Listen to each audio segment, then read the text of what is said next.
achiin harkisa, inni sun achiin harkisa, inni kun asiin harkisa. Jechi xiqqoon tokko otuma bal'attu addunyaa kana guutti ta'uu qabaa silaa kun. Ta'uu mallee nuti asitti argamuuyyuu mallee silaa. Hojii keenya beektu, isinis immoo hojii keessan beektu, ka barbaadaa jirru waliin beekna. Sanaaf immoo dirqama qabna. Namummoo hanga qeenca xuriiyyuu haa taatu dirqama sanatti waa gumaachuutti jira. Lubbuu, qabeenya, beekumsa, dandeettii, humna waan qabu hundumaa itti darbataa jira Oromoon. Malee har'a silaa iddootti teenya walitti odeessinuyyuu hin turre. Walitti odeessuu, sirbuu, dhiichisuu, dibbee dhaanuun hin geenye.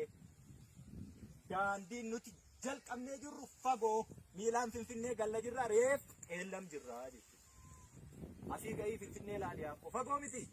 Silaas ta'uu qabnaare. Osoo hanga as teenyu deemnee irra ta'e yoona guriin geenyu hin geenye turre jechuudha. Kanaaf oduutii yeroo hin gubiinaa, dubbii xaxaa fiddanii hawaasa keessa galchitanii yeroo hin gubiinaa. Namni gaarii yaadu yoomiyyuu hin kufu, xaxaatu immoo yoomiyyuu hin darbu jechuudha. Xaxaan akkuma sakaalaa umurri isaa yeroo amma namatti fakkaata malee. Kanaaf ganda keessanitti har'aa kaasaati caasaa tolfadhaa.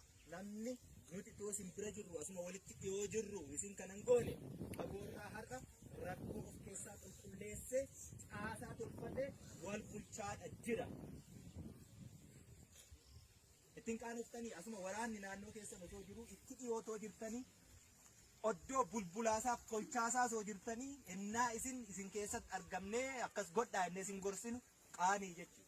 Warri hafuura qofaatiin fagoorra jiru iyyuu tolfatee isin bira darbe. Namni maaliif wal ajjeesa? Namni maaliif ulee walitti qaba? Maaliif dhiiga wal dhangalaasa obbolaan? Inni diina dhiiga ilmaan keenya dhangalaase hin ga'u. Boolli dhiigaa sun yoom guutee qadaadama boom? Qadaadamuu hin qabu. Qabaa dhaabbachuu qaba. Nagaa barbaachaaf jenneetu nagaa dhabne jennaan kan qawwee buufne, kan qawwee kaafne.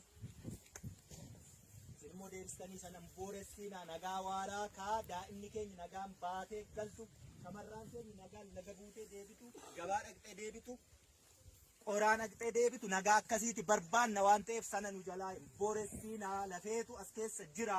Goota meeqatu itti wareegamee nu waraanaa jechuun sun as keessatti yennuu bu'aa laallanne nagaa hawaasa hammanaa ga'u booressinu dhiisaa jechuudha. Namatti hin darbiina. Numatu waliif jira. Duunu qonnee wal awwaallaa. Dhukkubsannus gangalchinee wal'aansa walii laannaa. Kan biraa hin qabnu. Wanni maaliif hin du'e? Beektan ijoollee qofaa. Jaarsi keessa jiru eegee kiyyaa fi namni wanni ajjeesu faachoo sana qofaarraa murataa garuu bineensa bareedaa sana balleessaa jiru. Konsaa qaltees hin nyaatu. Nu maaliif du'uu jiru? Dachee kanaaf immoo. Miti? Kana barbaacha deemna kaa. Maaliif waan xixiqqoo tokko wal sakaallare? Wal duran dhaabbatiini. Qaawwa baname duuchi. Ba'aa ulfaataa wal gargaari. Rakkoo walii furi. Gaafas jireenyi qananiin ofiisiitu dhufti. Waan meeqan waliin jechaa oolti. Ani waraana bilisummaa Oromooti. Halkan kana dhufeeni manaa baasee sagalsi garafee deema qooyi waan goote nam beekaa. Waa godheere dhugaa. Qomni kiyyaamii kun ni madaa. Tortoraan ajaa. Kuteen gataa. Hin gatu. Wal'aaniin fayyisa. Waa godheera. Nu ajjeesise. Nu ajjeese. Nu hiisise. Nu hidhe. Nu godaansise. Lafuma keessa dhalannee guddanne keessatti akka hattuutti gugguufnee buna keessa, caatii keessa, geeshoo keessa, muuzii keessa akka baqannu nu taasise. Dhugaa nama dhukkuba. Ammoo yoo wal ajjeesna jennee haaloo bahutti deebine isin hundi keessaniyyuu waggaa 27 kana keessatti tuttuqaa diinaa inuma qabdu wal findhaa jechuudha. Dhugaa miti? Yennaa quba namatti qabdu meeqa tas qabamee jira? Fagoo jechuudha. jalqaba of sakattaanee haa ilaallu. Biyya yoo qabaanne hunda qabna. Yoo feene hin ajjeesnaa, yoo feene hin hiinaa, yoo feene bilisa gadhiisna. Har'a garuu hin hidhannus hin ajjeesnus murtii kennitee bilisas hin jennu.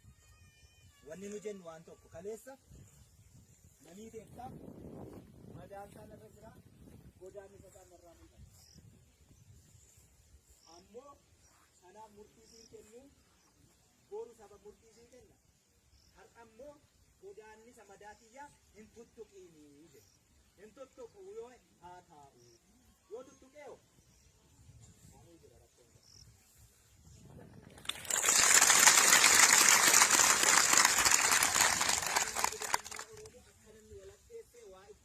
Yoo tarkaanfii fudhata ta'e namni gara dhihaa jiru kun tokko iyyuu nu nama ajjeesuuf suutuu qabna jechuudha.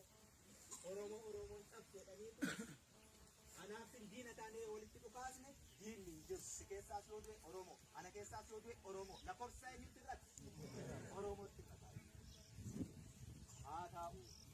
Murtiin hin jarjariinaa sin harka jira. Iddootti baafatee sin harkaa bahu hin qabu. Yoo nam tokko ajjeesan garuu fira ajjeesan, maatii ajjeesan, gosa ajjeesanii ilmatu immoo deebi'ee walirratti ta'a. Murtiitti seechi jarjartanii nama jireenya hin dhorkiina. Garaa bal'adhaa obsaa hanga nu modheessee fi hanga rakkanne sana caalaa hin rakkannu.